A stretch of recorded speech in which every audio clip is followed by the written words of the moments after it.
তোমরা যারা polytechnic first year অর্থাৎ জেক্সপো এবং পলিটেকনিক সেকেন্ড ইয়ার অর্থাৎ ভোগলেটে ফর্ম ফিল আপ করেছো, তো তোমাদের আবারও যে অ্যাপ্লাইয়ের ওয়েবসাইট, সেই ওয়েবসাইটে একটি নতুন আপডেট চলে এসেছে।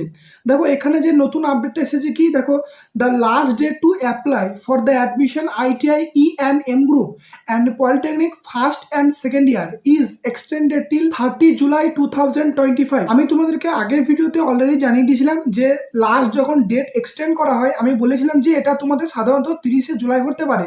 দেখো তোমাদের ডেট কিন্তু আবারও পরিবর্তন করে 30শে জুলাই করা হলো। কারণ দেখো যে সমস্ত স্টুডেন্টরা কাস্টের মাধ্যমে ফর্ম ফিল আপ করেছিল এই কমন অ্যাডমিশন 2025 এই পোর্টালে, তো তাদের দেখো যে certificate number, certificate issue date এবং দেখো তাদের যে সাবকাস্ট অ্যাড করতে হয়েছে, তো অনেক স্টুডেন্টরাই কিন্তু এই সমস্ত তথ্য এখনো পর্যন্ত আপডেট করেনি বা তাদের কাছে খবরটি যায়নি। তো সেই জন্য ডেট দেখো আবারও এক্সটেন্ড করা হলো। এছাড়াও এর পেছনে কিন্তু ওবিসি কেসও আছে। তো তোমাদের এক্ষেত্রে বলবো যে মেরিট লিস্ট যে পাবলিশ হওয়ার ডেট, সেটা কিন্তু অনেকটাই পিছিয়ে যাবে এবং পলিটেকনিকে ভর্তির যে প্রক্রিয়া বা অ্যাডমিশন প্রক্রিয়া, সেটাও কিন্তু অনেকটা লেটে হবে। তো তোমাদেরকে বলবো এটাই, তোমরা কিন্তু কোনো টেনশন করো না।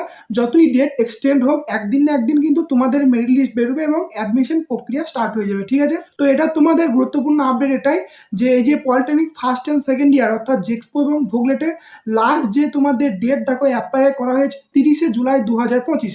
তো এই ডেটটা তোমরা কিন্তু দেখে নিও, ঠিক আছে? তো এই ভিডিওটা এতটুকুই, ধন্যবাদ।